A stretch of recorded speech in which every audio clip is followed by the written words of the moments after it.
Ici, je suis Boris Likibi. Je travaille pour MTN Congo. Et donc, je suis avec nos amis sur place ici en train de coordonner tout ce qui est aspect technique du point d'échange au Congo. Et donc, sans plus tarder, je m'en vais présenter le point d'échange qui...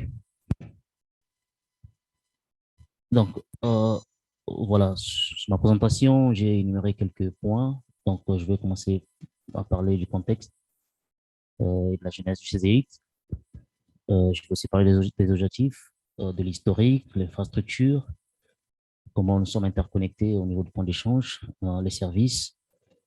Nous allons parler aussi des apports du CGX dans l'écosystème ici en local, de la gestion dans ce qui concerne tout ce qui est supervision et monitoring, et aussi des perspectives. Alors, le point d'échange du Congo donc, a commencé par un besoin hein, et puis a été initié par l'ARPCE. L'ARPCE lui-même a été créé en 2009. Et donc, à partir avant 2013, nous avions ici 5 opérateurs téléphoniques, MTN, RTL, Azure Congo, Congo Télécom et Warid. Et il y avait quelques fournisseurs, donc 4 principaux. Donc, on avait Office, JBS, Wi-Fi et Alink. Et quelques autres prestataires VSAT. Okay, donc, l'écosystème, avant le CGX, donc un utilisateur, comme M. Samuel a su l'expliquer ici, un utilisateur qui était chez un FAI ou un opérateur pour avoir accès à un contenu qui était chez l'autre opérateur devrait passer par l'Internet avec comme pour conséquence donc les coûts élevés de la bande passante internationale et les temps de latence qui étaient aussi élevés. Et donc, la qualité des services était vraiment pas appréciable. D'où l'RPCE, donc le régulateur ici, donc initié le projet CGX en essayant de lancer 3 points d'échange, donc à Brazza, qui est la ville principale, et Pointe-Noire et Oyo. Mais actuellement, le point d'échange n'est présent qu'à Brazzaville. Et donc, ce point d'échange a été soutenu par le gouvernement congolais et la Banque mondiale au travers du projet CAB. Donc, le projet CAB qui est l'interconnexion par fibre des États de la sous-région. Et donc, le 10 mai 2013, l'ARPCE, avec quelques membres, ont inauguré ou lancé officiellement le CGX avec 7 membres. Nous avions 3 opérateurs MTN, RTL, Warid, et puis 4 fournisseurs d'accès, donc Office, GBS, Wi-Fi, Link. Et donc, l'objectif, c'était principalement de créer un écosystème résilient et c'est de fédérer les réseaux, les opérateurs, les FAI et les entreprises ici en local. Et surtout, comme vous l'aviez dit, de réduire le coût de la bande passante internationale, de réduire les temps de latence et aussi de limiter les effets des coupures des câbles internationaux comme le WAX ici. Lorsque nous avions coupure, souvent, la plupart des services sont down, sont interrompus. Et donc, améliorer aussi la qualité des services Internet.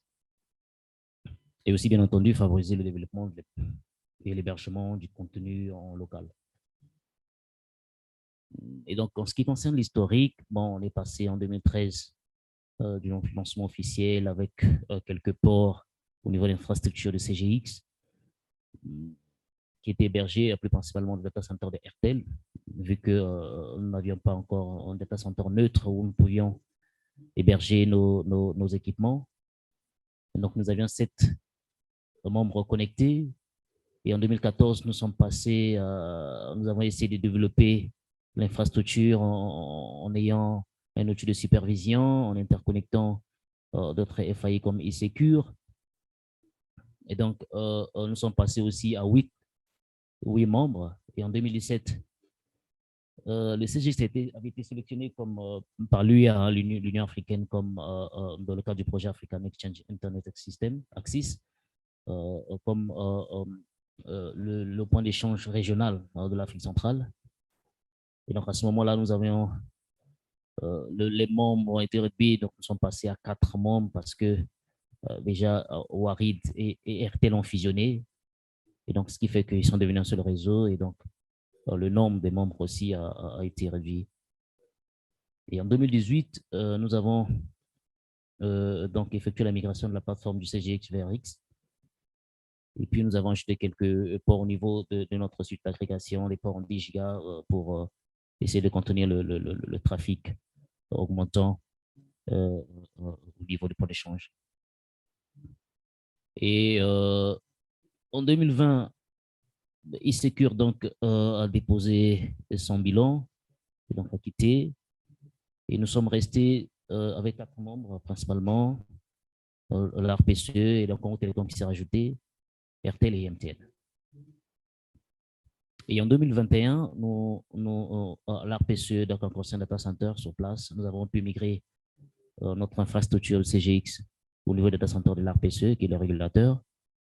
Et à ce moment, nous avons essayé, ici en 2023, d'interconnecter d'autres FAI comme GVA, et puis ajouter un réseau cloud, et ensuite les nœuds PCH, tout ce qui est DNS, et donc qui est en cours actuellement en 2023. Donc, voilà un peu en termes d'historique. Maintenant, en termes d'infrastructure, ici au Congo, au niveau du CGX, nous avons donc un switch d'agrégation par où est connecté tous les routeurs des membres. En fait, chaque membre arrive derrière un routeur et ce routeur est connecté sur un switch d'agrégation. Et nous avons aussi les serveurs de supervision qui sont connectés là-bas, qui nous permettent de superviser donc tout le trafic qui arrive au niveau du switch. Et comme je voulais le dire, nous avons les nœuds PCH aussi qui viennent d'être intégrés. Nous attendons juste quelques aspects techniques à régler pour lancer officiellement ces nœuds au niveau du point d'échange. Voilà un peu en termes d'infrastructure. Bon, en termes de services, au niveau du point d'échange, donc nous fournissons des points en 10 gigas. Nous essayons de superviser au mieux que possible tout le trafic. Nous avons encore quelques soucis parce que je disais ça tout à l'heure à un collègue qu'il fallait qu'on essaie de voir à quel niveau nous pouvons donc faire évoluer notre outil de supervision, permettre à monitorer le trafic, les services en tant que tels, par exemple les applications, voir quel type, par exemple, d'application qui est le plus utilisé au niveau du point d'échange, voir son volume et voir dans quelle mesure nous pouvons donc accompagner cette application à être utilisée par d'autres opérateurs. Et donc, comme je disais, avec l'arrivée du PCH, des nœuds PCH, nous allons donc augmenter un peu le trafic au niveau du CGX parce que nous allons donc là faire des résolutions en interne par la DNS qui vont nous fournir les Anycast qui vont être installés. Au niveau de l'apport technologique, donc le CGX a apporté l'expertise technologique dans le secteur des télécoms et de l'écosystème Internet ici au Congo, par la réorganisation des réseaux, des opérateurs, et aussi par la formation technique des acteurs du secteur. On a eu quelques ateliers techniques sur la formation, par exemple, les protocoles de routage BGP, sur la sensibilisation, sur les best practices au niveau de l'interconnexion des membres du point d'échange, et aussi à l'apport économique, si j'ose le dire, pour améliorer un peu la qualité des services. Donc, la réduction des coûts, les capacités de la bande passante internationale, chez les opérateurs, la réduction des temps de latence, comme je l'ai dit tout à l'heure. Donc, tout cela a été possible grâce aux efforts de notre régulateur, l'ARPCE. Et donc, en termes de trafic, comme vous pouvez le remarquer ici, en 2013, vous pouvez voir le trafic était très bas.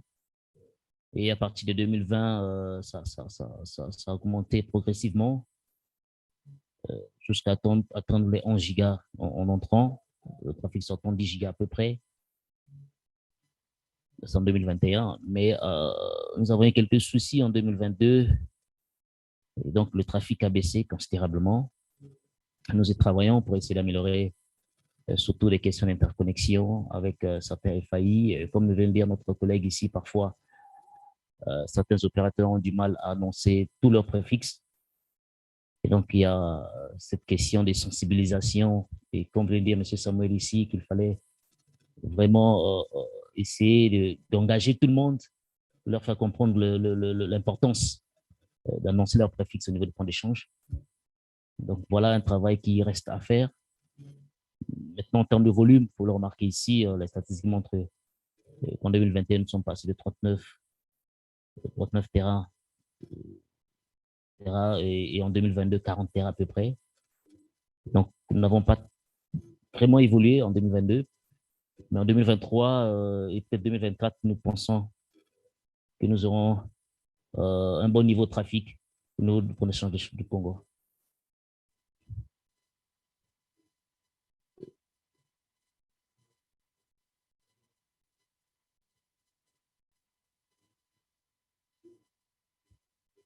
Donc, au niveau des perspectives, comme je viens de le dire tout à l'heure, nous voulons vraiment installer des serveurs à SyncDNS pour le projet ici. C'est déjà un projet en cours.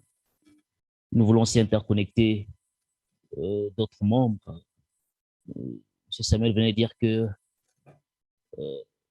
un point d'échange, ce n'est pas nécessairement pour les opérateurs ou pour les FAI. Nous voulons aussi emmener les banques et quelques ministères. Ici, j'ai parlé du ministère des Finances, on est pour parler avec eux.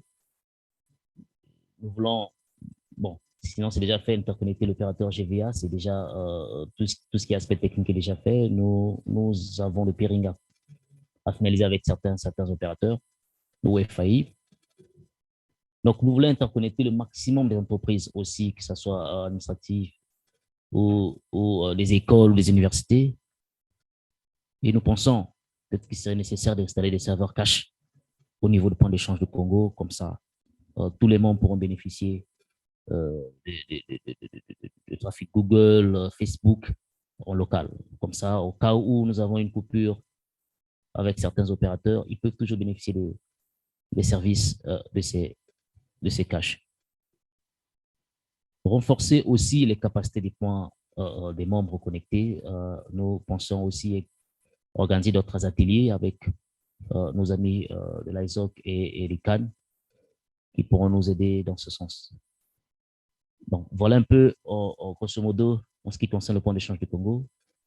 S'il y a des questions, je vous en remercie. Merci. Est-ce qu'on peut applaudir pour Boris? Voilà la perspective du CGX, Congo Internet Exchange. Alors, sans plus tarder, je pense qu'on va directement aller sur la présentation de Nico et puis ensuite, on va suivre Landry pour le Gabon et on va prendre les questions à la fin de ces deux présentations. Nico, est-ce que tu nous entends et est-ce que tu es prêt à passer en ta présentation? Oui, merci beaucoup, Guilain. Bien que je suis dans un environnement que je ne maîtrise pas au niveau de la connectivité, et je vais essayer un peu de partager l'expérience que nous avons vécue avec le point d'échange en République démocratique du Congo. Et si par hasard vous remarquez qu'il y a de petites coupures, comprenez que c'est un environnement que je ne maîtrise pas, comme Samuel l'a dit.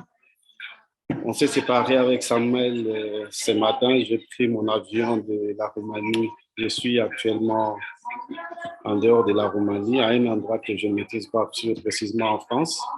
Mais essayons de voir ensemble qu'est-ce que nous avons connu comme expérience avec le point d'échange de Kinshasa que nous appelons chez nous le projet RDCX.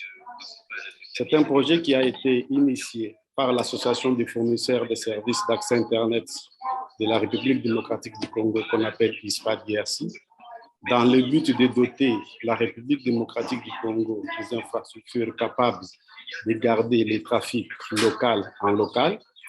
Et cela devrait fonctionner comme un point d'échange, des points d'échange de niveau 2 et communautaire. Alors, il y en a 3 actuellement. Mais si je peux vous retracer l'historique, nous avons commencé avec un seul point d'échange et je vais m'attarder sur celui de Kinshasa qu'on appelle Phoenix. Il y a un deuxième qui est dans le sud du pays, à 2000 km de Kinshasa, qu'on appelle le BIX, et un troisième qui est à l'est du pays, à encore 2000 km de la ville de Kinshasa, qu'on appelle Kinix. Mais en commençant par Kinix, ça n'a pas été facile parce que je vous dirais tout simplement que l'association a existé après le point d'échange de Kinshasa, dans sa première phase. C'est-à-dire, le point d'échange de Kinshasa a fait que les membres ou bien les opérateurs de la République démocratique du Congo se retrouvent ensemble à travers le projet Cassia, qui a été piloté par, à l'époque, l'association des points d'échange de l'Afrique qu'on appelait AFRISPA, et soutenu par le Centre de recherche international du Canada. Le projet a eu lieu et les opérateurs sont venus, ils se sont interconnectés et comme ils ne se connaissaient pas, ce projet n'a pas eu long feu. Il n'a fait que 6 mois. C'était un échec et ça a découragé les opérateurs. Pourquoi? Parce que les membres ne se connaissaient pas, les membres ne se parlaient pas, les membres ne se faisaient pas confiance et pour la petite histoire, le projet a été installé chez un opérateur qui n'était pas dans un endroit neutre. Et après aussi, il faut le dire qu'à l'époque, les gens n'avaient pas une connaissance approfondie sur le routage dans les réseaux. Pratiquement, ils ne maîtrisaient pas les principes de routage du protocole BGP, ce qui a fait que 6 mois après, le projet était mort parce qu'il ne restait rien en 2003. Il a fallu maintenant qu'au niveau de l'association, les gens se rencontrent et réfléchissent ensemble pour voir qu'est-ce que nous pouvons faire pour éviter cet échec et pouvoir avancer. C'est ainsi que les discussions ont commencé en 2006 pour pouvoir lancer le format actuel du point d'échange de Kinshasa. De 2006 et la réalisation s'est faite en 2012. Et là, à cause de la dynamique qui s'est dégagée entre les membres, nous avons pu avoir le point d'échange de Kinshasa dans un endroit neutre. Et il y a aussi une conscientisation qui a fait que cela puisse arriver au niveau des membres. On s'est dit, nous allons mettre sur un point d'échange, sur un endroit neutre. Nous allons former les gens à maîtriser les routages dans un réseau et sur le point d'échange. Nous allons aussi faire un effort pour voir comment les autres le font et être présent là où on discute de développement du peering. Et c'est ce qui a été fait. Et je me rappelle bien, avant qu'on lance le point d'échange de Kinshasa, il y a eu un opérateur qui a pris en charge 2 personnes qui sont allées au Kenya pour voir comment est-ce que les Kenyans opèrent avec leur point d'échange, afin que cette expérience-là, nous puissions l'appliquer et l'adapter aux réalités de la République démocratique du Congo. C'est ce qui a été fait et ça nous a apporté des fruits. En 2012, comme je vous ai dit, nous avons lancé ce point d'échange qui a été réalisé grâce aux dons des membres. Alors, les membres se sont appropriés, ils ont donné des dons. Il y a ceux qui ont donné les dons en espèces, il y a ceux qui ont donné les dons en nature, sans toutefois oublier aussi que nous avons eu le soutien d'Internet Society qui nous a accompagnés et en 2012, nous avons eu ce point d'échange de Kinshasa. Une fois réalisé le point d'échange de Kinshasa, comme vous allez le remarquer sur la photo, les points d'échange étaient dans un petit local de 3,80 m sur 2,20 m. On ne pouvait pas y mettre 3 racks, mais il fallait quand même commencer quelque part. Et en rentrant un peu après, vous allez voir que le premier point d'échange, lui qui était chez un opérateur, c'était avec le vieux Cisco, mis sur une table et les opérateurs s'étaient connectés. Mais cette fois-ci, avec la dynamique d'ensemble, on devrait commencer quelque part. Comme me disait toujours mon ami Eddy, l'ancien CEO de Afrinic, on n'achète pas un Airbus pour transporter 3 personnes. Mais on achète un petit porteur d'abord Lorsque la demande sera là, on pourra maintenant basculer pour acheter un Airbus. C'est ainsi que nous avons commencé, dans un petit local, avec un seul rack. Et la plupart des équipements que nous avons eus, c'était les dons de membres et des petites cotisations qui venaient aussi à compte-gouttes. Et le personnel qui devrait s'occuper de la gestion du point d'échange était bénévole, parce que pour la petite histoire, je vous dirais que le monsieur touchait en quelque sorte $50 par mois pour gérer du jour au jour les points d'échange. Mais avec cette dynamique, une volonté d'ensemble, le point d'échange a pu lier. Et c'est là, nous avons aussi, profitant de l'occasion avant le lancement du point d'échange, formé les gens à maîtriser les DGP. Pas seulement les techniciens qui travaillent dans les entreprises, qui sont membres de l'association. Nous sommes allés au-delà pour permettre aux autres ingénieurs qui travaillent dans des banques, qui sont à l'université, qui sont dans de grandes entreprises de la place, de venir pour qu'ensemble nous puissions nous approprier la technologie qui nous permettra à faire évoluer le point d'échange. Et après son lancement en 2012, le point d'échange a stagné. C'est un point d'échange qui a fonctionné sans la partie management des points d'échange, là où on héberge autant de valeur ajoutée. Et chose un peu bizarre est que le trafic était très faible et nous avons commencé avec 4 opérateurs. À la longue, un opérateur s'est même déconnecté parce qu'il ne voyait pas l'intérêt d'être sur un point d'échange.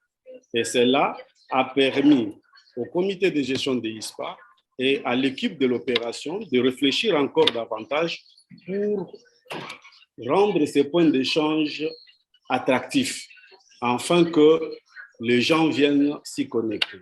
Et la démarche a été menée grâce, comme Samuel l'a dit, à la participation dans des forums, prendre des contacts avec d'autres opérateurs ou bien d'autres acteurs de l'écosystème comme les fournisseurs de contenus.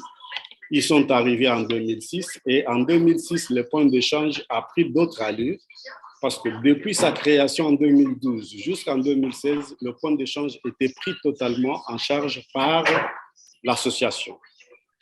Il était encore à l'étape embryonnaire. Mais arrivé en 2006, avec les valeurs ajoutées qu'on a mises sur le point d'échange, premièrement l'arrivée de Google, le point d'échange a commencé à se prendre en charge, à payer les loyers pour les locaux qu'on louait, à s'assurer de la production en énergie et de la fourniture en énergie électrique. Et ici, je m'arrête un peu sur l'énergie électrique. Avant, on n'avait qu'une source d'énergie et la deuxième source d'énergie était donnée par un opérateur. Bien qu'on était dans un endroit neutre, mais après, comme l'opérateur avait aussi un générateur presque dans le même environnement. Mais après 2016, une petite autonomie a commencé. Le point d'échange de Kinshasa a évolué et il a même quitté l'endroit, la petite salle, pour aller dans une salle un peu, comment je peux dire, un peu spacieuse, où on pouvait avoir autant de racks et avoir un générateur dans un endroit calme, toujours neutre. Et là, nous avons vu qu'il y a eu une croissance considérable de trafic sur ce point d'échange-là en 2018 et l'arrivée d'autres CDN comme Meta qui s'est ajoutée. En même temps qu'on faisait des démarches pour faire venir les CDN internationaux, en même temps, nous nous sommes mis aussi au travail pour encourager qu'il y ait des CDN locaux. Les gens qui produisent des services et qui viennent se connecter au niveau de points d'échange. À ce niveau, nous les avons encadrés, nous les avons accompagnés à pouvoir acquérir les ressources auprès d'Afrinic, les AS numbers, les adresses IP, et ils se sont connectés pour pouvoir faire développer l'écosystème du peering en République démocratique du Congo. Et arriver maintenant à ce que nous nous appelons un pas de consacration, où le point d'échange maintenant se prend en charge, les points d'échange commencent à faire des petites économies, les points d'échange a beaucoup plus de CDN, le point d'échange attire beaucoup plus les opérateurs et le point d'échange maintenant, pour pouvoir, a pu même financer les deux autres étapes du projet RDX et RDCX qui sont Lubumbashi avec Lubix et Goma avec Gomix. À ce point, nous pouvons dire que c'était grâce à la dynamique d'ensemble. Et vous allez voir sur ces tableaux que Kinshasa a commencé timidement jusqu'à tel point que la flèche rouge que vous voyez sur les tableaux nous avait inquiétés parce que pour avoir la définition d'un point d'échange, il faut avoir au moins 3 opérateurs interconnectés. Mais à un certain moment, 18 mois après le lancement du point d'échange de Kinshasa, un opérateur est parti, il restait 3 et nous avions tous paniqué parce que si un autre quitte, ça risque de ne pas être un point d'échange. Mais grâce, comme je venais de le dire, à la dynamique d'ensemble, nous avons pu surmonter cela. Aujourd'hui, Kinshasa, Kinix, c'est un grand point d'échange au niveau de la région, au niveau du continent, avec les pics qui arrivent aujourd'hui à 50 gigabits. Après, les 2 autres points d'échange qui ont suivi Kinshasa, elles n'ont pas connu la même expérience parce qu'on avait des moyens, la dynamique était déjà installée et les 2 points d'échange ont commencé directement à se prendre en charge, si pas à être matures. Tout juste après le lancement, il y a les points d'échange parvenaient à se prendre en charge. Et le personnel et son fonctionnement, ce qui a fait un pas de plus, mais la présence de ces projets dans l'écosystème de l'Internet en République démocratique du Congo a eu d'impact. Nous avons vu qu'il y a eu l'augmentation des temps d'implantation d'infrastructures de transport numérique. Pour la petite histoire, au lancement de Kinix, tous les opérateurs qui venaient par des liaisons radio. Mais lorsque nous avons mis des valeurs ajoutées des CDN sur le point d'échange, les opérateurs ont changé de comportement. Ils ont déployé maintenant des fibres optiques pour pouvoir prendre les contenus à un volume considérable et à pouvoir servir les utilisateurs finaux. Ce qui fait que la présence du point d'échange a impacté dans ce secteur-là. Il y a aussi l'attraction des investissements dans les infrastructures d'hébergement. Actuellement, en République démocratique du Congo, grâce au point d'échange, grâce au trafic généré par les CDN et grâce à la volonté des CDN de venir installer et les caches et leur présence en local, nous avons vu aussi que les investisseurs dans les infrastructures d'hébergement sont en train de venir. Actuellement, en République démocratique du Congo, nous avons 2 data centers neutres qui sont en construction, ce qui fera qu'il y aura d'autres acteurs de plus dans l'écosystème de l'Internet. Après cela, la présence de points d'échange a fait qu'on puisse aussi voir l'émergence, si par la volonté de voir les CDN, les producteurs de contenu en local. Actuellement, ils sont au nombre de 4. Nous avons 2 qui s'occupent de la vidéo, 1 qui s'occupe des services, comme eux disent, des services intégrés au niveau des entreprises, et un autre qui est en train de venir, qui s'occupe aussi des imprimés de valeur, ainsi de suite. Après, nous avons aussi remarqué que la plus grande des hébergeurs ou bien des développeurs qui conçoivent des sites web, des applications et qui les hébergent à l'extérieur viennent nous voir pour voir dans quelle mesure ils peuvent disponibiliser leurs applications en local afin que l'expérience soit bonne auprès des utilisateurs finaux. Voilà, au moins, c'est que le point d'échange a eu comme impact pour le développement de l'écosystème Internet en République démocratique du Congo. Mais comme toute organisation, nous ne sommes pas encore arrivés là où nous devons être et nous avons aussi des projets, nous avons des visées, nous voulons aller de l'avant Et c'est ainsi que le plus grand défi que nous avons actuellement, c'est de pérenniser le fonctionnement du point d'échange de Kinshasa, du point d'échange de Lubumbashi et de celui de Goma. Et voir aussi plus tard, est-ce qu'on peut avoir un autre point d'échange dans une autre ville? Parce que souvent, qu'est-ce qui se passe? Avant d'aller dans une ville, nous faisons la prospection, nous allons dans cette ville-là, nous voyons est-ce que c'est une ville à une grande consommation de services numériques? Est-ce que c'est une ville qui dispose d'autres ressources comme l'énergie électrique? Est-ce que c'est une ville qui bénéficie des infrastructures de transport numérique? Et si ces éléments-là sont unis, nous allons. Mais nous comptons, au-delà de ces 3 points d'échange, d'avoir d'autres points d'échange. Et nous voulons aussi contribuer au développement de l'écosystème national, permettre aux Congolais, si pas aux communautés qui vivent en République démocratique du Congo, d'accéder au contenu et de contribuer aussi à la production et à l'hébergement du contenu en local. C'est ainsi que, dans cette démarche-là, nous allons vers les entreprises étatiques, nous allons vers l'administration publique, nous leur montrons l'importance de venir se connecter au point d'échange et d'acquérir, même pour leur propre sécurité, les ressources Internet et de faire un effort pour héberger leurs applications en local. Et aussi, nous travaillons pour augmenter la capacité managériale et technique des gestionnaires des réseaux et des parcs informatiques en République démocratique du Congo. Voilà, de manière un peu ramassée, ce que nous avons fait et ce que nous comptons faire. Je vous remercie. Merci beaucoup, Nico. Est-ce qu'on peut applaudir pour Nico? Donc, Nico qui représente toute l'association ISPA-DRC qui est en charge des points d'échange au niveau du Congo démocratique. Donc, comme vous l'avez vu, 3 points d'échange à Kinshasa, à Lubumbashi et à Goma. Donc, avant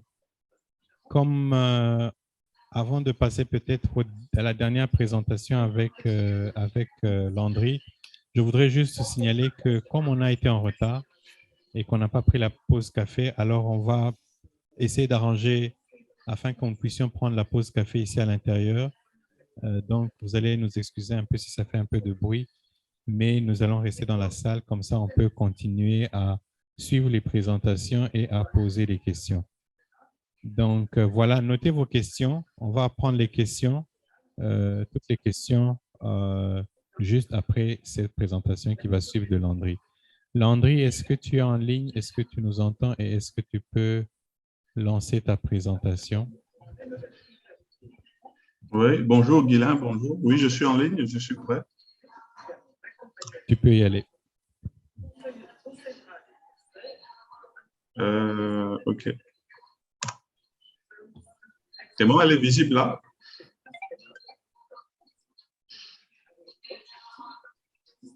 Oui, elle est visible, merci. Tu peux passer en mode présentation, s'il te plaît? Oui, c'est bon. Ça y est? Oui, c'est bon. Vas-y. OK. Bonjour à tous. Bonjour Guilain, bonjour tout le monde. Donc, je suis Landry Lingombe, je suis du Gabon. Je suis le responsable du point d'échange X du Gabon.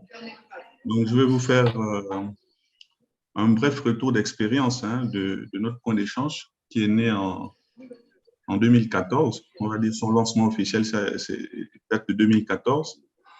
Donc, le point d'échange du Gabon, c'est un regroupement d'opérateurs, d'opérateurs de services Internet. L'organisation de gestion, sinon de gouvernance du point d'échange du Gabon, c'est un GIE. Le modèle que nous avons choisi, c'est un GIE qui est né en 2014, un groupement d'intérêt économique qui est composé de 13 membres. Il faut dire que sur les 13 membres, nous avons 12 opérateurs, donc 12 opérateurs de services Internet et un membre utilisateur. Il faut dire que Gabix avait opté pour un modèle assez ouvert qui permettait à tout le monde d'y participer. Et donc, le GIE né en 2014 avec 13 membres. Il faut quand même souligner que l'état actuel fait qu'il y a plusieurs membres qui sont en cessation d'activité.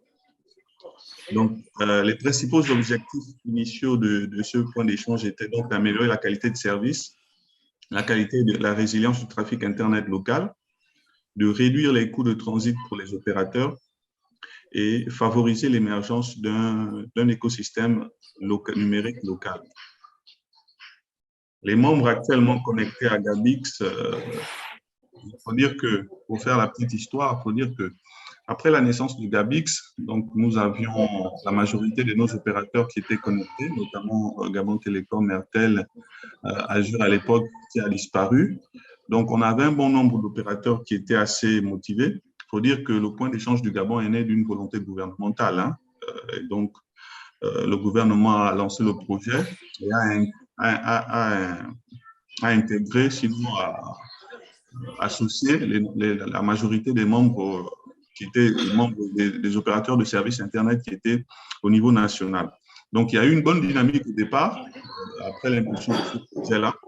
Et donc, depuis 2014 et jusqu'en 2019, donc, on avait la majorité des opérateurs qui étaient connectés et on avait une bonne petite dynamique et un bon trafic qui allait pour un point d'échange naissant qui oscillait entre 1,5 et 2 gigas de trafic.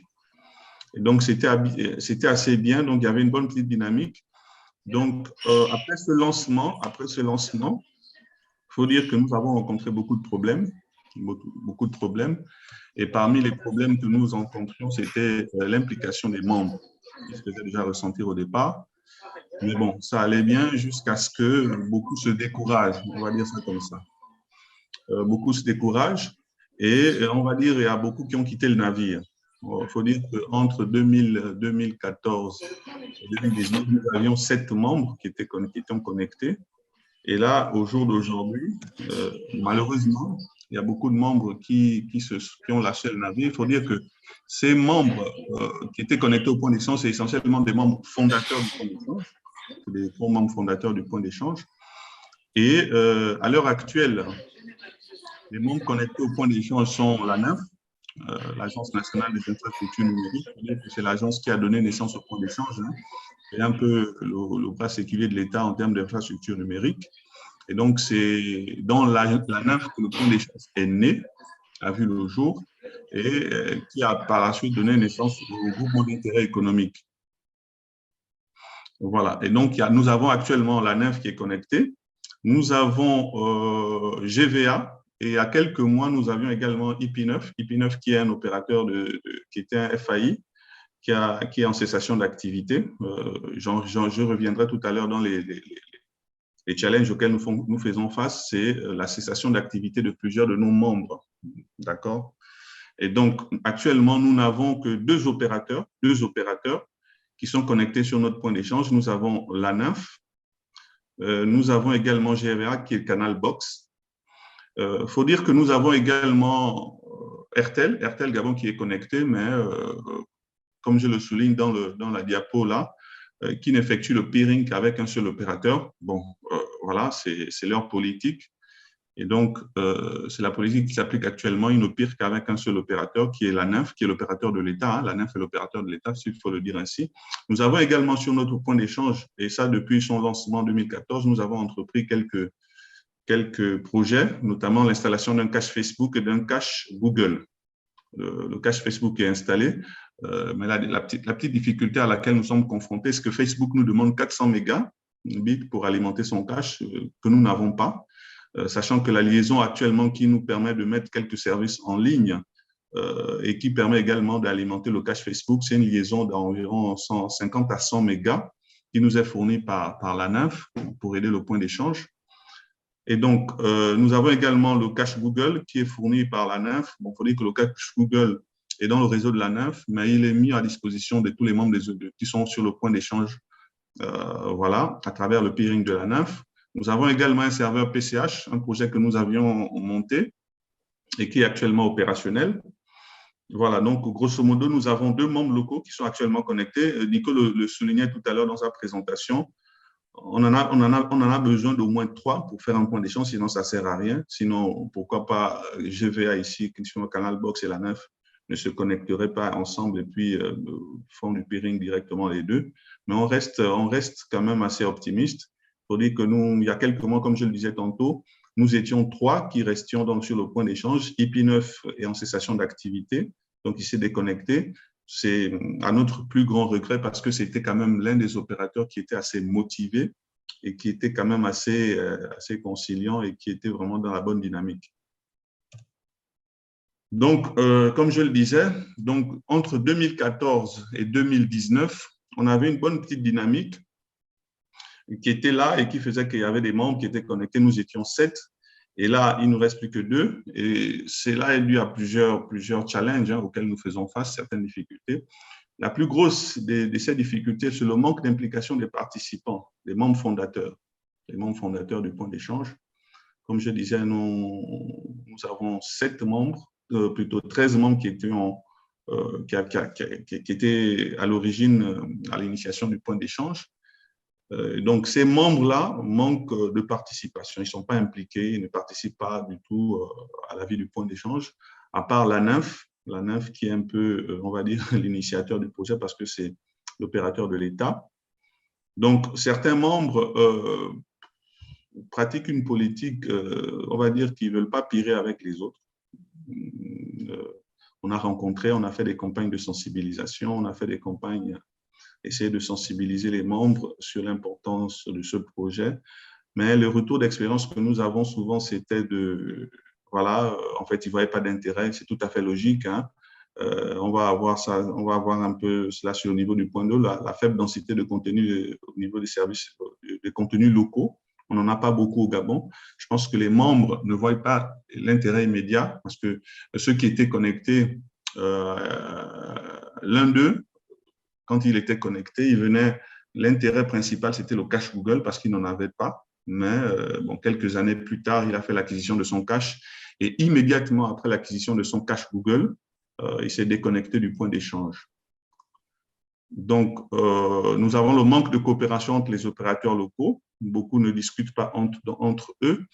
Il y a un des membres qui, comme je le disais, ne pire qu'avec la NINF, l'opérateur de l'État, et qui refuse de pirer, par exemple, avec Canal Box, qui refuse de pirer avec IP9, qui était là il y a quelques mois. Donc, nous avons également, sur le manque d'implication des membres, des membres fondateurs, ces membres fondateurs-là ne sont pas également impliqués dans les activités du point d'échange. C'est-à-dire, souvent, on organise des événements, on communique là-dessus, on essaie de les inciter à participer, à nous apporter un support technique, et ça, j'en reviens. Voilà, les ressources au niveau du point d'échange, on a une difficulté au niveau des ressources.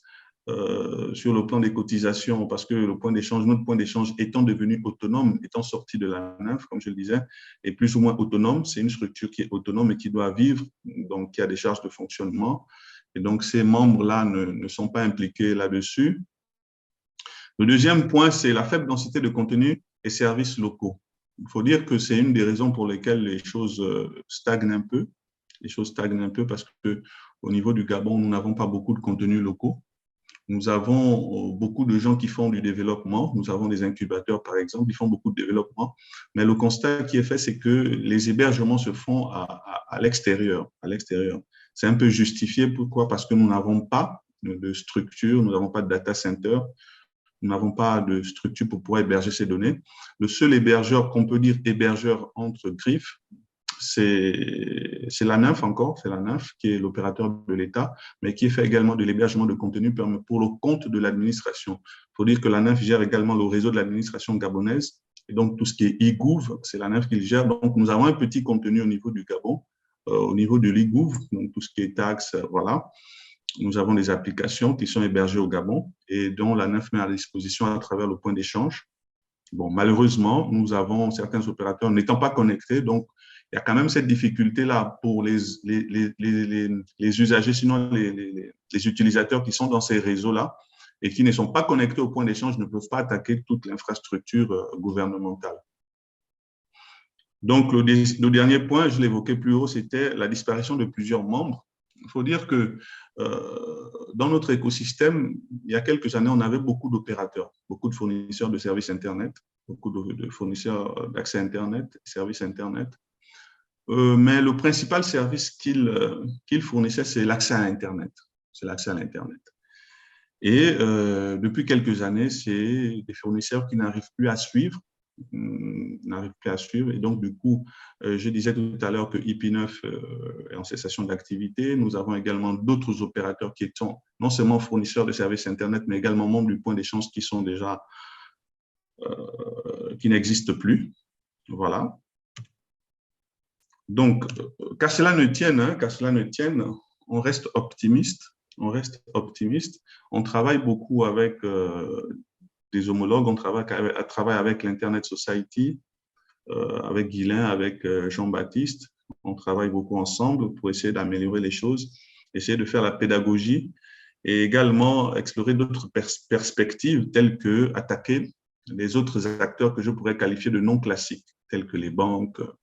Voilà. Et on a rencontré déjà plusieurs banques, on rencontre certains acteurs à qui on parle du point d'échange, à qui on essaie de les impliquer dans l'activité. Nous avons également entrepris une action pour renforcer l'implication des membres fondateurs, notamment pour ceux qui existent encore, parce que beaucoup ont déjà disparu. Nous avons également comme perspective de développer des formations, parce qu'il faut dire qu'il y a beaucoup de membres qui, jusqu'à présent, n'ont pas encore compris réellement la chose, l'activité. Et donc, on essaie de trouver les voies et moyens pour leur expliquer, pour travailler avec eux.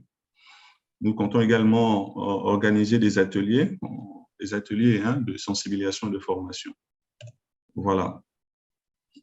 Donc, nous avons également comme objectif, et c'est un projet qu'on avait commencé depuis déjà, on va dire, 2 ans, 3 ans. Je crois qu'on en a parlé déjà avec certains de nos homologues, et voir comment développer impulser la dynamique de développement de contenu au niveau local.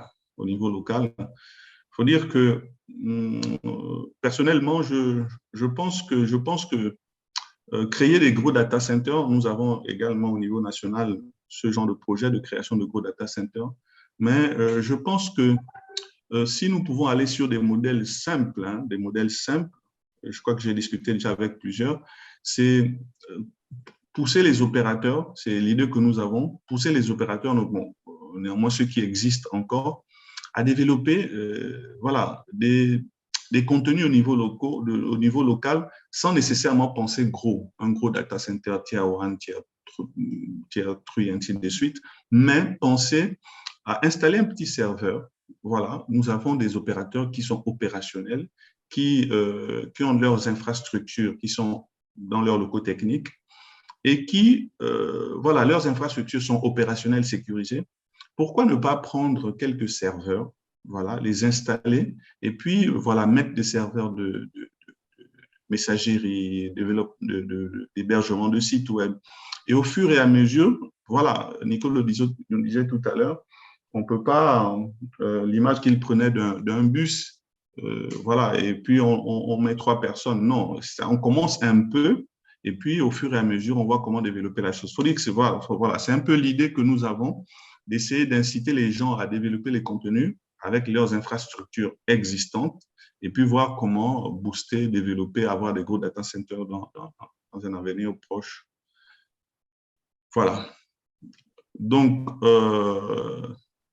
nous sommes dans cette dynamique-là d'inciter les gens à créer du contenu au niveau local et ceux-là qui hébergent encore du contenu à l'étranger, les inciter également à pouvoir les héberger au niveau du Gabon. Voilà, donc c'est autant de perspectives que nous avons. Nous continuons à travailler pour que le point d'échange soit toujours opérationnel. Il faut dire que techniquement, il est opérationnel. Nous avons techniquement, comme le disait Samuel tout à l'heure, un point d'échange, la technique, c'est souvent simple, mais c'est l'organisation, c'est la gestion, c'est la communication, c'est tout ce qui va, Donc, grosso modo, c'est ce que j'avais à dire sur le point d'échange du Gabon. Merci et puis je reste en attente de vos questions. Merci beaucoup. Est-ce que nous pouvons applaudir pour Landry? Merci Landry pour cette perspective au niveau du Gabon. Je pense que sans plus tarder, on va peut-être prendre quelques questions. Je vais demander peut-être à Jean-Baptiste de garder un œil sur le chat. S'il y a des questions en ligne, n'hésitez pas aussi de les poser. On va pouvoir les lire dans la salle et trouver, y répondre. On va trouver une solution et y répondre. Donc, est-ce que dans la salle, il y a des questions en particulier? Oui. Sinon.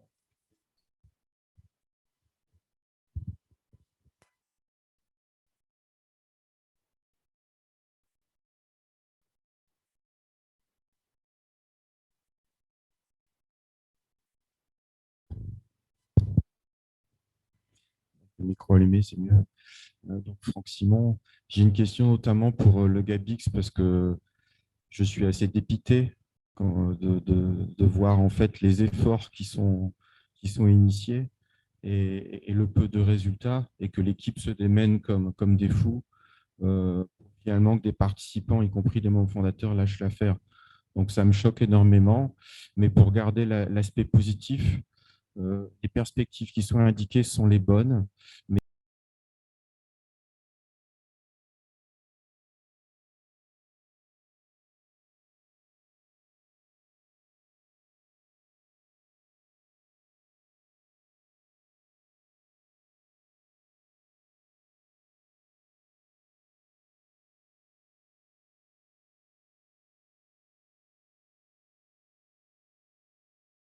ou c'est l'IX lui-même qui lance des services en attendant qu'ils se développent.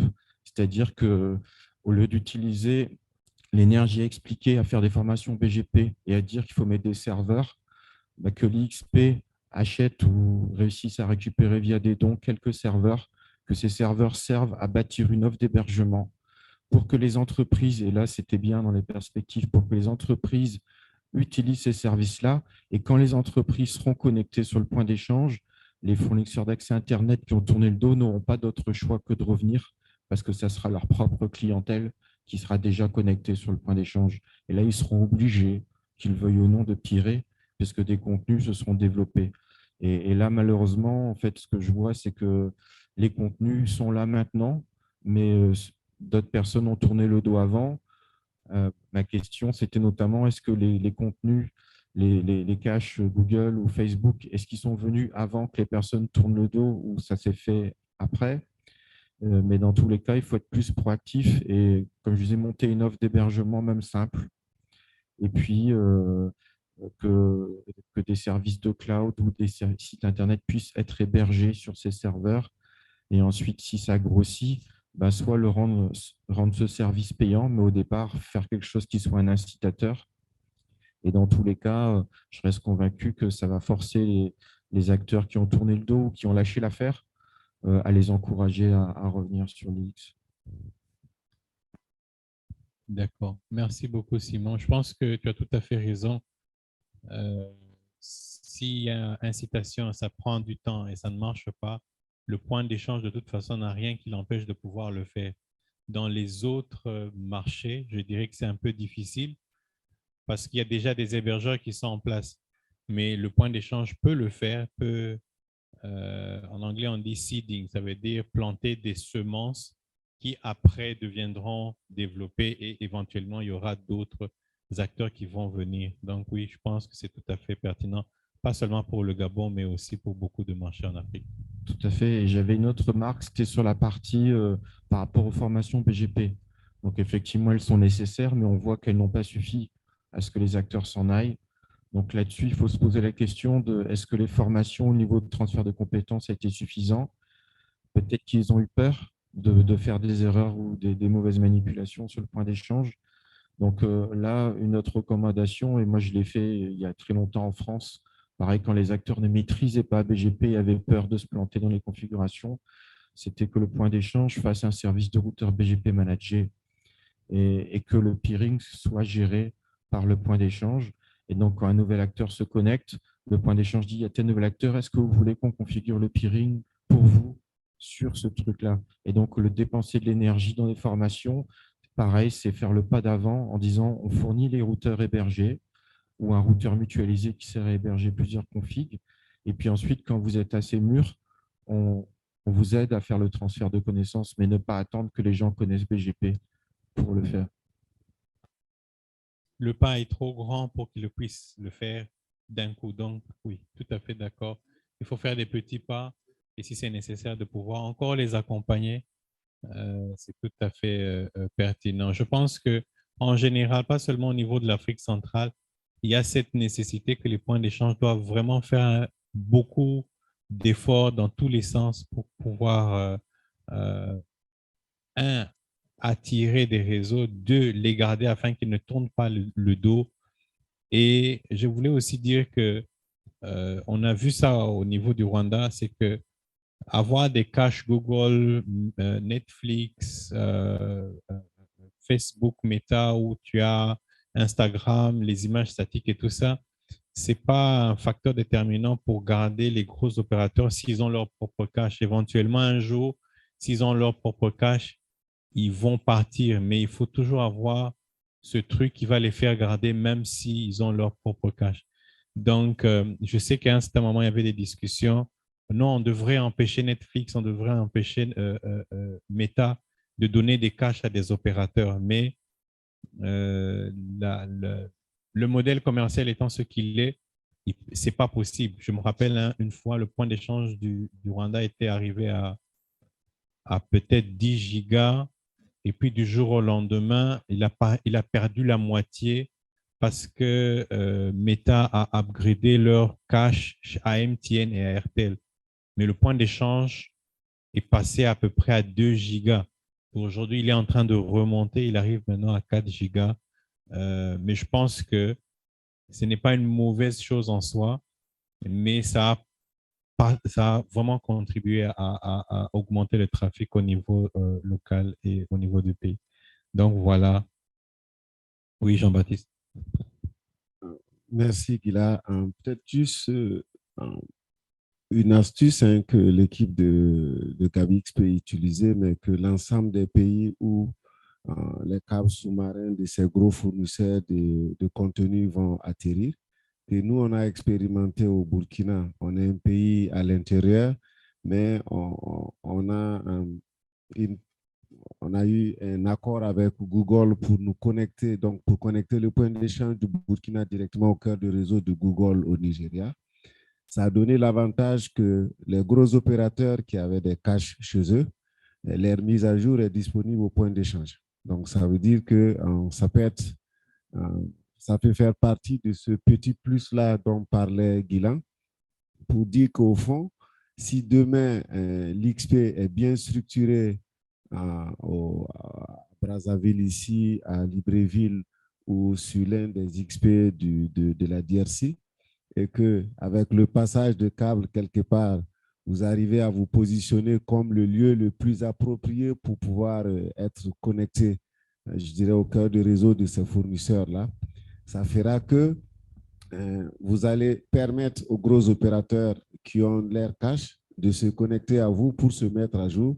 Et cela peut aussi faire baisser les charges opérationnelles auxquelles faisait face un Gabix, parce qu'ils ont un cache qu'ils ne peuvent pas mettre à jour. Mais si demain, ce cache-là, ils le poussent chez les opérateurs, mais que la mise à jour puisse passer chez eux parce qu'ils pirent directement avec le fournisseur de contenu. Pour dire qu'il n'y a pas peut-être d'astuce qui marche partout ailleurs, mais en conjuguant ou en se réadaptant avec l'évolution de l'écosystème, on peut arriver à construire une communauté qui grandisse. Et pour moi, le plus important, c'est d'être soudés comme des amis. Et si vous êtes soudés, vous pourrez passer sur les challenges, passer du mode concurrence à un mode gagnant-gagnant ensemble pour que l'Internet soit mieux dans le pays. Pour moi, c'est ce que chacun des opérateurs ou fournisseurs veut, c'est l'expérience client. Donc, comment ensemble on peut la rendre meilleure en oubliant nos clivages de concurrence et puis en se disant que si on a la même qualité, chacun verra comment il entretient son client pour qu'il reste sur son réseau ou qu'il passe ailleurs pour autre raison. Voilà, peut-être la capacité du service commercial à réagir, d'autres choses qui feront la différence, mais qu'on puisse être ensemble pour que l'Internet soit meilleur dans le pays. Merci. J'aimerais rajouter quelque chose. Oui, Boris, vas-y. Ce que j'ai retenu pendant les interventions, même avec nos amis de RDC, Nico, nos amis de Gabix Landry, il y a un point qui revient souvent, c'est l'implication des membres. L'implication des membres, je pense que ça pourrait être l'objet peut-être d'une autre session, voir dans quelle manière on peut trouver des méthodes, des moyens ou des stratégies, comment les faire maintenir au niveau des points d'échange ou les garder. Parce qu'on a remarqué, même ici au Congo, qu'il y a plusieurs membres qui sont démotivés. Ils ne trouvent pas trop d'intérêt après quelques années de continuer à rester au point d'échange. Ils se disent, bon, moi j'ai mon cash, j'ai mon ceci, j'ai ceci, mais je ne trouve pas trop quel est l'intérêt. Surtout qu'il y a peu de ressources en local, en fait. Tout ce qui est application, tout ce qui est serveur en local, donc ils ne trouvent pas trop d'intérêt de rester sur place. Je pense qu'il faut peut-être ensemble trouver des méthodes pour le faire maintenir ou le faire revenir au niveau des points d'échange. Merci.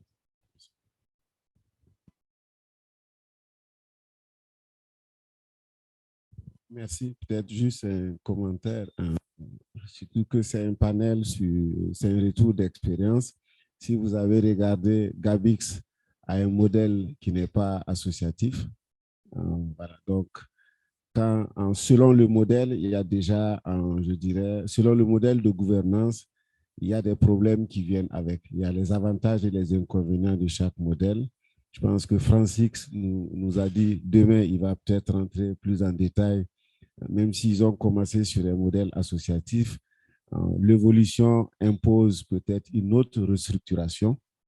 Donc, pour moi, quand on regarde la plupart des XP dans nos régions, pas forcément en Afrique centrale, mais en Afrique de l'Ouest ou de façon générale dans le monde francophone africain, on a un gros challenge sur la gouvernance. Beaucoup de nos problèmes viennent des questions de gouvernance ou de comment le projet d'XP a commencé. Beaucoup de nos pays, il y a eu soit un financement du régulateur ou une co-gestion ou un soutien à la gestion du régulateur. Dans certains cas, c'est le gouvernement directement via le ministère de tutelle, ce qui amène déjà une réticence des acteurs nationaux, mais aussi des acteurs internationaux, parce que ça pose des questions de neutralité souvent. Donc, il y a déjà cette question de gouvernance-là. Ce qui est important, dès la base, il faut qu'il y ait une contribution de l'ensemble des acteurs, mais sur le même pied d'égalité. Si, par exemple, si c'est une association, une assemblée générale, qu'au niveau des votes, qu'il n'y ait pas plus de voix pour le régulateur ou plus de voix pour le représentant, pour un autre représentant du gouvernement, si c'est parce qu'ils ont, je veux dire, une organisation, par exemple, qui s'occupe de tout ce qui est réseau gouvernemental. Ils ont leur propre AS, ils peuvent être membres du point d'échange, mais ils ne devraient pas avoir, par exemple, plus de voix. Et puis, qu'il y ait plus de transparence, pour moi, c'est la base. Et comme le disait, je pense, Samuel ou le président de Francix, l'aspect membre engagé, elle est importante. Pour moi, ce n'est pas l'infrastructure, ce n'est pas le switch qui est le problème. Ça, on peut l'avoir facilement. Mais comment faire en sorte que les acteurs viennent, qu'ils se sentent en confiance, qu'ils ne pensent pas qu'on va analyser leur trafic, parce que c'est la peur de certains acteurs. Ils se disent, si j'envoie mon trafic au point d'échange, peut-être qu'il y a quelqu'un qui fait de l'analyse de données dessus. Ou comme Nico le disait, quand au départ, ils ont mis le premier projet de point d'échange chez un membre, il y en a qui se disent, si je vais chez ce gros membre, bon, peut-être il va me retirer mes clients et en fin de compte, il va me faire disparaître. Donc, c'est arrivé je dirais, à faire disparaître toutes ces peurs-là en expliquant aux acteurs c'est quoi ce type d'infrastructure, à quoi ça sert, comment ça fonctionne et quelle est la plus-value que ça apporte à chacun. Parce que pour certains acteurs, surtout les les telcos traditionnels, je dirais les premiers, les tout premiers, j'ai oublié le mot exact, ils vont peut-être vous dire, j'ai un gros réseau de fibres dans la ville ou dans le pays, j'ai des sorties à l'international. Bon, qu'est-ce que je viens faire dans ce point d'échange qui, je ne suis pas en manque de capacité. Donc, ça prend du temps pour leur expliquer que l'expérience utilisateur est meilleure quand on pire ensemble dans le pays pour que chacun, son client, puisse aller vers les ressources de l'autre réseau sans quitter le pays. C'est un gain en temps. Ensuite, lui dire que lorsqu'on peut rapatrier les objets au plus proche des utilisateurs, on n'est pas condamné ou ce n'est pas écrit qu'on doit toujours aller chercher les objets là où Internet est né. L'Internet, je dirais, a évolué. Aujourd'hui, ces objets-là peuvent venir et qu'il y a un lieu où c'est peut-être plus indiqué où pour économiser en CAPEX, OPEX, qu'on puisse tous se connecter là-bas. Donc, pour moi, ça peut contribuer à renforcer la façon dont les membres vont interagir entre eux. Et s'il y a une gouvernance saine et puis peut-être tournante, qu'il n'y ait pas, comment on appelle ça, un premier responsable qui reste amovible, les autres se diront, bon, qu'est-ce qui fait que... Donc, il faut qu'il y ait un peu de, je dirais, d'élasticité pour que chacun se sente en confiance, qu'il sente que je viens et qu'il y a un intérêt peut-être économique pour mon entreprise à être là et qu'il y a un partage d'expériences techniques. Voilà, pour moi, je suis d'accord avec vous qu'on pourra peut-être en faire une session, mais je crois que demain, il y a une thématique qui va aborder ça sur les leviers, comment faire en sorte qu'on puisse s'installer et que ça puisse évoluer sur la longue durée. Merci. Alors, en ligne, on a un commentaire de Kofi que je vais lire. Et puis, on a 2 questions de Cédric. L'intervention de Kofi Armand est en charge du CVX, le Côte d'Ivoire Internet Exchange. Il dit juste ma contribution. Le développement d'un IXP repose sur des valeurs comme la confiance, la transparence dans la gouvernance. Pour le CVX en Côte d'Ivoire, la mise en place de la charte de fonctionnement et sa mise en œuvre nous a permis d'avoir la confiance des acteurs. Le CVX a un acteur qui annonce un peu plus de 1000 préfixes au CVX. Aucun cache n'est pour le moment annoncé sur le CVX, mais nous atteignons les 5 gigas souvent. En résumé, il faut la patience, continuer de rassurer les acteurs et avoir une gestion transparente. Donc, voilà la contribution de Kofi. Les 2 questions de Cédric. La première question, il dit, est-ce que le prix fixé pour accéder au point d'échange, donc il a posé la question en anglais, is the price to connect to the IXP not a major challenge to operators and not encouraging them to participate in the IX? Donc, la première question, peut-être à Boris, à Landry et à Nico, est-ce que le prix de se connecter sur vos points d'échange n'est pas trop élevé pour décourager les opérateurs qui viennent se connecter? Ou bien si pas le prix ou bien le transport pour venir au point d'échange. Et la deuxième question qu'il pose pour les 3, il dit, is there a regulation in place in your country for IXP? Est-ce qu'il y a une régulation au niveau national, au niveau du pays pour les points d'échange ou bien le marché est libre? Est-ce qu'il y a quelqu'un qui veut prendre cette question?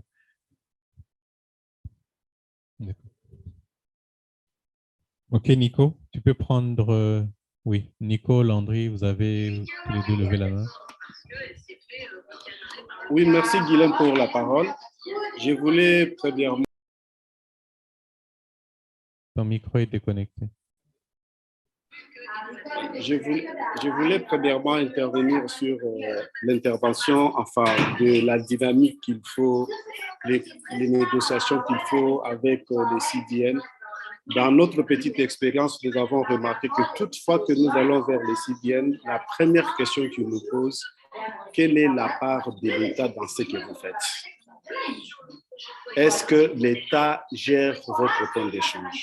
Quand vous répondez par non, ils se mettent un peu en confiance. Mais plus tard, ils vous posent encore la question, est-ce que le gouvernement vient pirer sur votre point d'échange? C'est-à-dire, si vous comprenez très bien, au niveau du point d'échange, nous devons être au milieu du village. L'autonomie de fonctionnement, mais tout en restant ouvert aussi avec les lois établies dans le pays. Ça sécurise ceux qui viennent vers nous pour nous apporter un jus. Parce que nous avons besoin de ces contenus-là aussi longtemps que nous n'en avons pas encore chez nous. Ça, c'est un peu ce que nous avons vécu comme expérience en allant vers ces CDN-là, ce qui fait que les convaincre, c'est facile en leur présentant les types de gouvernance où l'État n'intervient pas trop. Et après, leur faire voir aussi que nous collaborons avec l'État. Là, ça leur met en confiance. Et ce qui fait qu'aujourd'hui, à l'RDC, nous avons Google, nous avons Akamai, nous sommes en train d'implémenter Cloudflare. Et non, nous n'avons pas encore Akamai, excusez-moi. Google, Facebook, nous sommes en train, PCH, nous sommes en train d'implémenter maintenant Cloudflare. Et nous sommes à la recherche d'autres qui peuvent amener des services qui attireront les opérateurs. Ça, c'est le premier point. Mais arrivé à la question de Cédric, je peux dire que ça dépend. L'infrastructure point d'échange a un coût pour qu'il fonctionne. Si vous avez peu de membres, le prix sera élevé pour faire face à ces fonctionnements-là. Mais si vous avez beaucoup de membres, automatiquement, comme souvent en Afrique, ce sont des structures qui ne sont pas lucratives, on peut facilement baisser le prix et permettre à tout le monde d'y être. Mais aussi longtemps qu'on n'a pas de subventions, on ne peut vivre que des cotisations de ces membres-là. Soit ils sont nombreux, automatiquement le prix sera élevé. Mais si ils sont plusieurs, je peux donner l'exemple si je ne me trompe pas. Au niveau de Francix a combien de membres qui sont en train de tirer là-bas? C'est énorme. Mais si vous arrivez à un point d'échange qui n'a que 3 membres, les 3 membres doivent payer le prix. L'expérience chez nous, par exemple, à Kinix, au lancement de Kinix, il n'y avait que 6 membres, 4 membres. Et on avait obligé, pour lancer le point d'échange de Kinshasa, à chaque membre de cotiser l'équivalent de 6 600 $.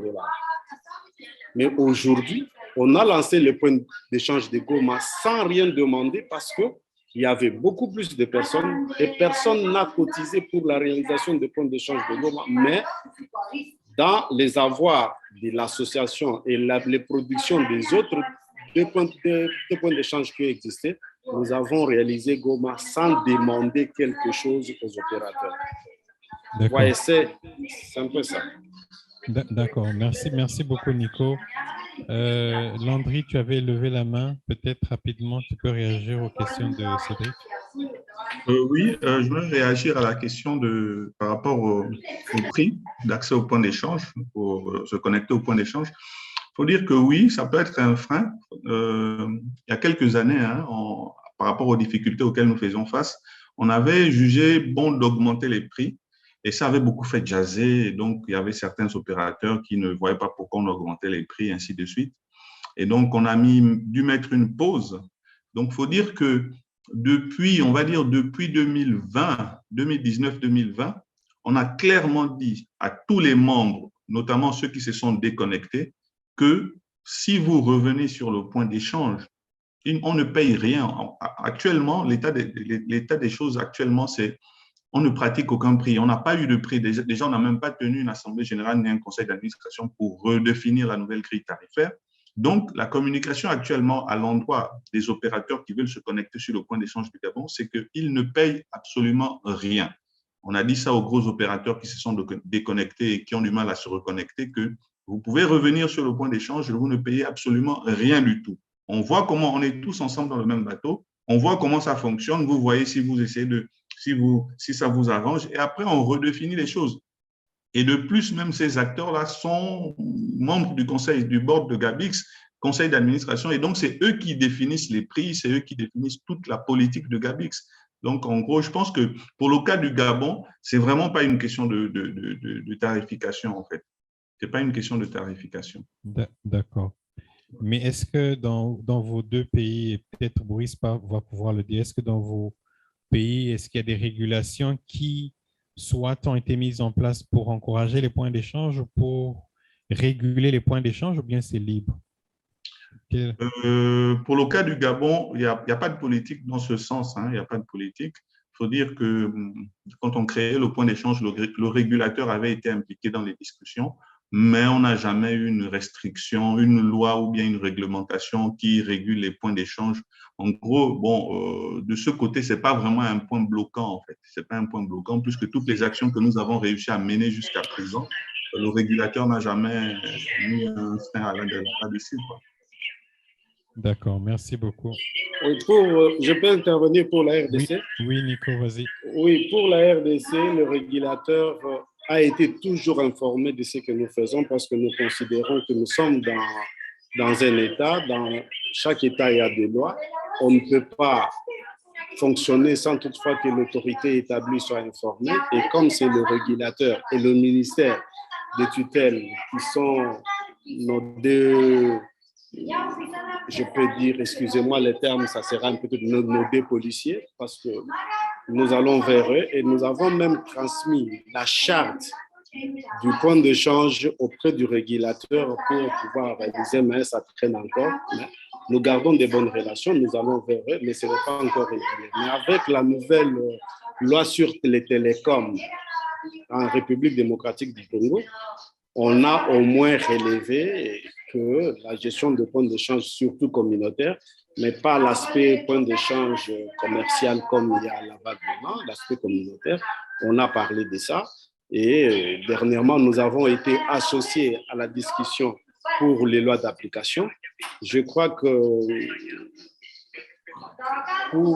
dans un environnement comme le nôtre où nous sommes en train de construire l'écosystème, c'est de notre devoir aussi d'être évangélistes auprès de nos décideurs. Je ne cesse de le dire parce que des fois, nos décideurs prennent des décisions pas parce qu'ils ont la mauvaise foi, mais parce que peut-être ils ont été mal informés.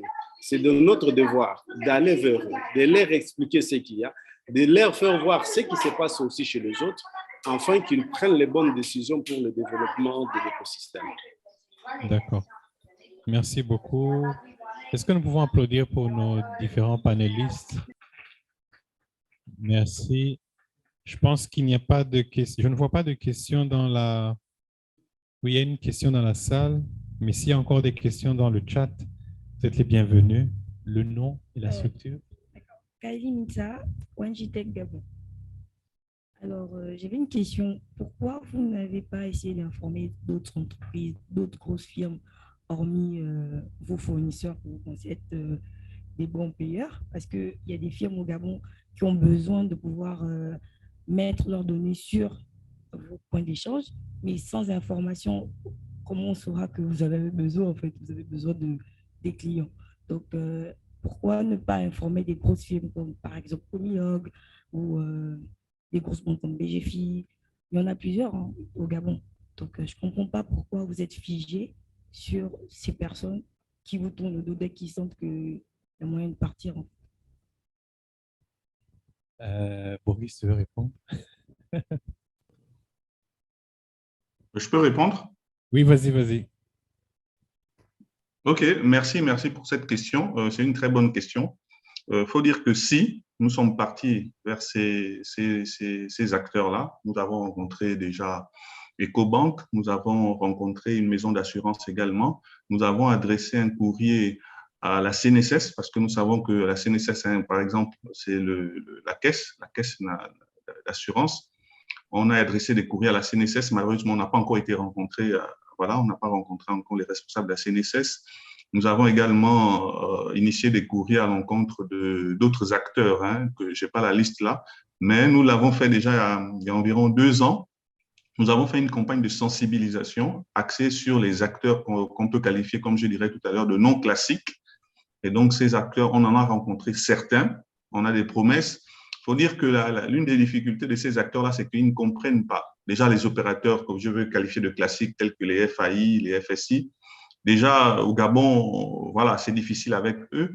Et donc, ces nouveaux acteurs-là, voilà, vous vous présentez concrètement, voilà, vous allez à BGFI, à EcoBank qu'on a rencontré, voilà, et puis on fait la présentation, c'est qu'un point d'échange, ainsi de suite, voilà, voilà. Ah, ok, c'est intéressant, c'est bien, voilà, on va vous recontacter, voilà, on échange quelques mails, mais bon, on voit derrière ça qu'il n'y a pas vraiment la confiance, on ne connaît pas trop de quoi il s'agit. Donc, je crois que l'effort que nous avons à faire de ce côté-là, c'est de continuer à les relancer, continuer à discuter avec eux, échanger avec eux, pour que la confiance s'installe et puis voilà, quoi. Donc, pour répondre clairement à la question, oui, nous avons entrepris déjà ces démarches-là pour attaquer les autres acteurs que je qualifie de non classiques. Merci beaucoup. Guylain, excusez-moi, je voulais enrichir ce que Landry a dit. Oui, vas-y. Et là, on appellera Internet Society à l'appui, parce qu'aller vers le banque, les représenter l'intérêt de se connecter à un point d'échange, c'est très difficile. Mais si Internet Society peut nous aider à amener auprès de banques nationales une banque d'un pays qui est connectée à un point d'échange et qui partage avec eux l'intérêt que cette banque a à être connectée au point d'échange, je crois que le message passera que nous, qui ne sommes pas banquiers, qu'on aille faire voir à une banque que voilà, venir à un point d'échange, c'est avantageux pour vous.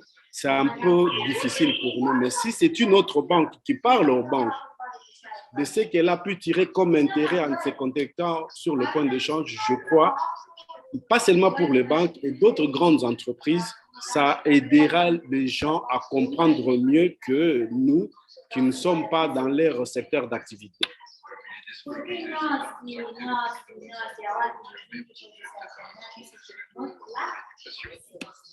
D'accord, merci beaucoup Nico. Bon, on avait dit qu'il y avait une pause café, donc sentez-vous libre de pouvoir vous lever, passer derrière et de venir prendre quelque chose rapidement.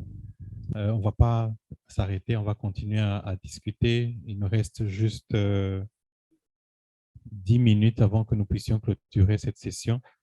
Jean-Baptiste, vous voulez juste réagir par rapport à la question? Je voulais aussi réagir juste avant que Jean-Baptiste vous permette. Je vais dans le même sens que Nico, qui demande qu'il y ait un appui, surtout de la part d'Internet Society. Nous avons ces mêmes difficultés.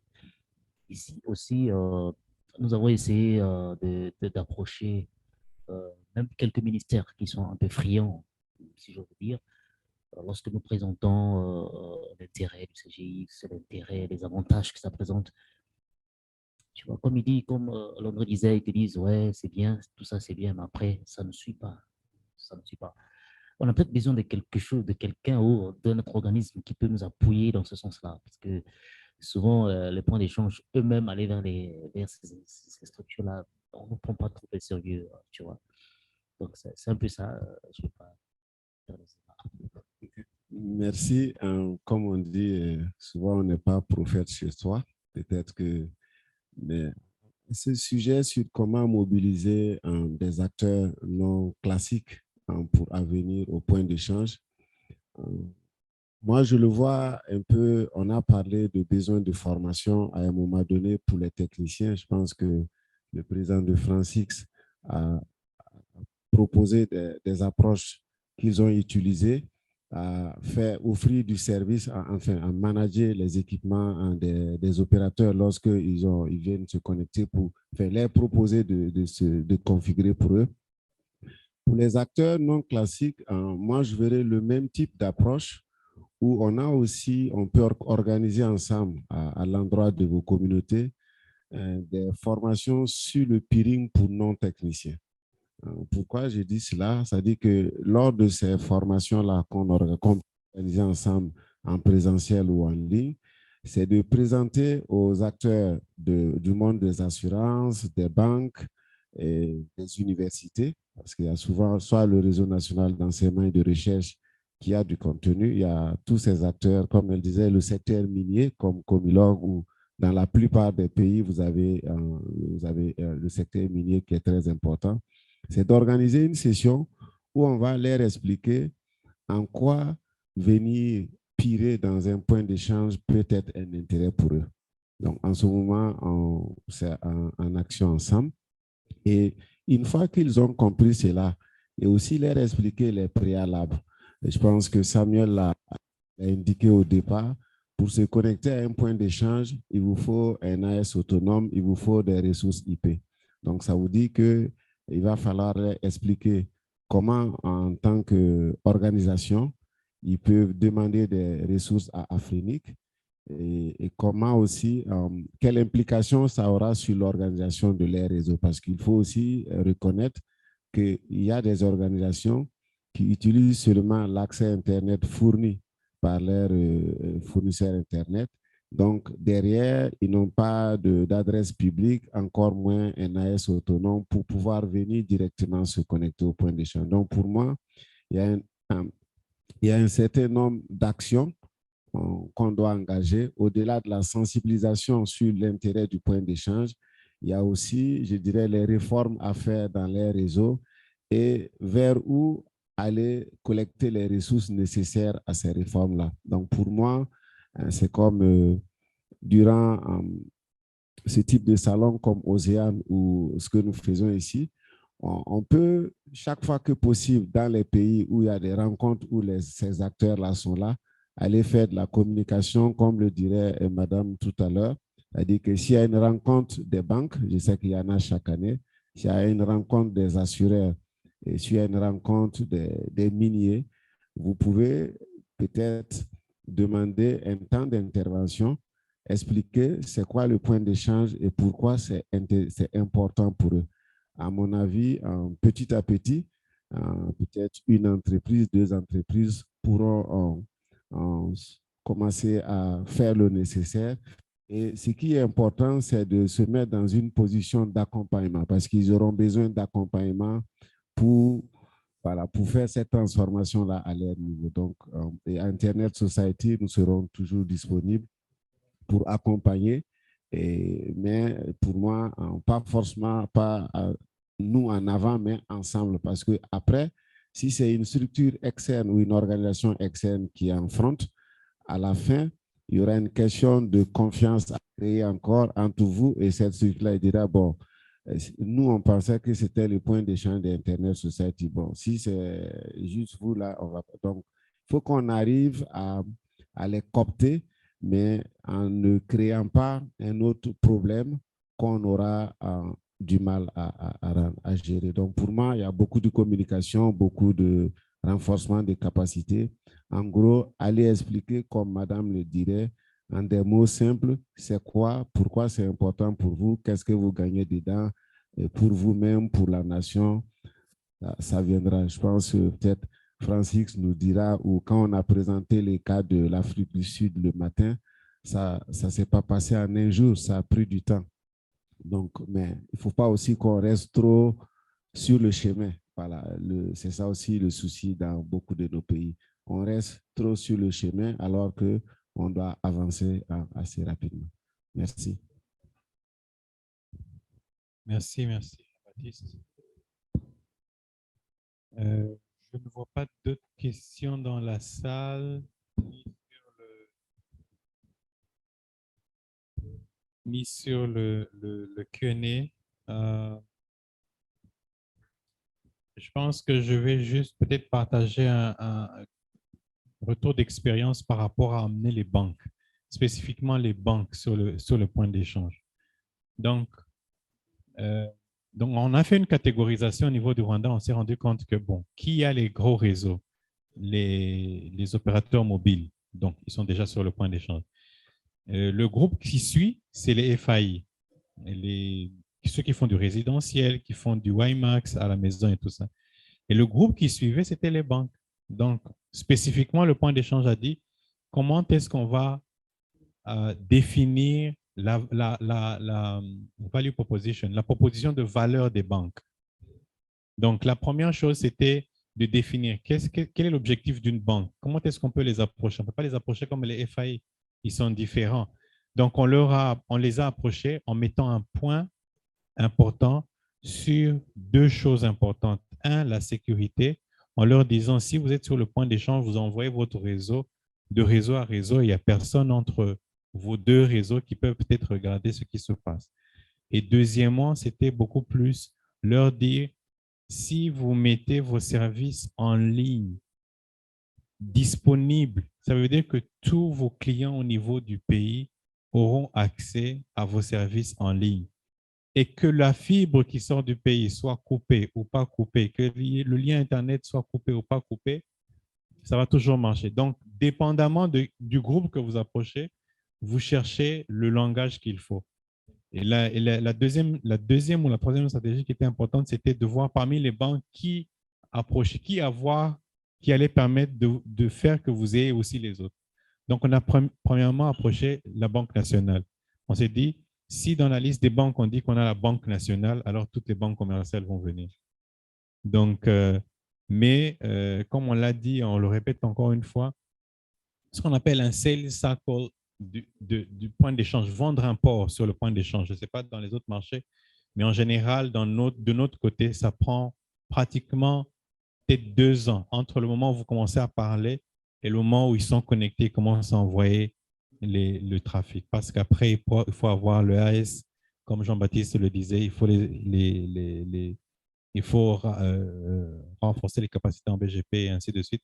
Mais ça prend généralement entre une année et demie, 2 ans maximum pour amener une banque sur le point d'échange. Bien sûr, quand vous avez 1, 2 banques, après la Banque nationale, la Banque nationale n'était pas la première, mais quand on l'a eu, elle nous a aidé à avoir peut-être d'autres, c'était plus simple. Mais il y a une banque qui a compris très vite, elle a demandé des AS. En moins d'1 année, ils étaient connectés et en moins de quelques temps, leur service en ligne était disponible. Qu'il y ait coupure en Ouganda, au Kenya, à Mombasa, leur service était toujours disponible. Donc, mais aussi, ce qui les a aidés aussi, c'est leur dire, écoutez, si vous avez aussi vos propres ressources IP, vous n'allez pas devoir changer vos services chaque fois. Ça aussi, c'était un truc de leur dire, on ne leur parlait pas du point d'échange, on leur disait d'abord, ayez vos propres ressources d'abord, et votre propre AS, parce que vous ne devez pas à chaque fois renuméroter vos services. Et quand ils ont compris, ça, on leur a dit, OK, maintenant que vous avez vos propres ressources, venez sur le point d'échange. Encore une fois, ça prend du temps, mais ça paye à la fin. Donc voilà, je pense que comme il n'y a plus de questions… J'allais appuyer justement sur cet aspect d'avoir les ressources. La plupart des banques, comme ici d'ailleurs, sortent par leur FAI. Tu vois. Ils sortent par leur FAI. Et si leurs FAI sont déjà connectés au point d'échange, tu vois, ils ne voient pas l'intérêt d'aller directement au point d'échange parce qu'ils savent, bon, nos ressources IP nous sont données par notre FAI et si notre FAI est déjà publié vers le CGX, enfin, vers l'XP, ça veut dire que ça marche déjà. Et donc, j'allais revenir sur ça et vous avez déjà mentionné d'où l'intérêt de leur proposer d'avoir leurs propres ressources IP. Une fois que c'est fait, alors on peut les emmener vers les points d'échange. Je pense que c'est un aspect très, très important. Je vais juste ajouter. D'accord. Merci beaucoup. Ça me rappelle un slide que j'avais justement pour les banques pour leur dire que quand ils découplent leur trafic Internet et leur trafic local, ils gagnent aussi en ne payant pas beaucoup d'argent. Mais bon, anyway. Merci beaucoup à tout le monde. Est-ce qu'on peut applaudir pour nos panélistes, Landry, Boris, Nico? Merci beaucoup pour votre temps. Je pense qu'on va s'arrêter là pour le moment. La deuxième session. On va prendre une pause. On revient à 14 h. La session 3 qui commence, ça sera le développement d'infrastructures sécures où nous aurons ICANN et nous aurons Afrinic et nous aurons aussi ISOC. On va parler de comment sécuriser ou améliorer la sécurité des infrastructures Internet. Au fur et à mesure qu'Internet avance et beaucoup de nos services et notre vie dépend, bon, pas dépend totalement, mais beaucoup d'aspects de notre vie dépendent d'Internet. Il est important de sécuriser ces infrastructures et nous aurons le temps d'écouter ICANN, Afrinic et ISOC par rapport à comment le faire. Donc, je vous donne rendez-vous à 14 h pile. On va commencer à temps. Et nous aurons aussi une autre session un peu plus light où on va parler un peu plus des outils et des meilleures pratiques. Et là, ça sera un peu libre. On va parler des outils qu'on utilise et ça sera libre entre nous de dire, voilà, moi, j'utilise ces outils, voilà les meilleures pratiques. Ça sera plus light, ça sera moins formel, plus ou moins. Donc, voilà, rendez-vous à 14 h. Et le lunch est donné, le déjeuner est donné de ce côté-ci, juste après, là où il y a les tentes blanches. Donc, il faut sortir comme ça et aller à gauche et passer par la porte. Et puis, il y a les tentes de l'autre côté, d'accord? Oui, oui, oui, oui, oui. D'accord, d'accord. Donc, le tea break est toujours là, il est disponible, mais le déjeuner, c'est dehors et on se retrouve juste après. Au fond du couloir, c'est là où se trouve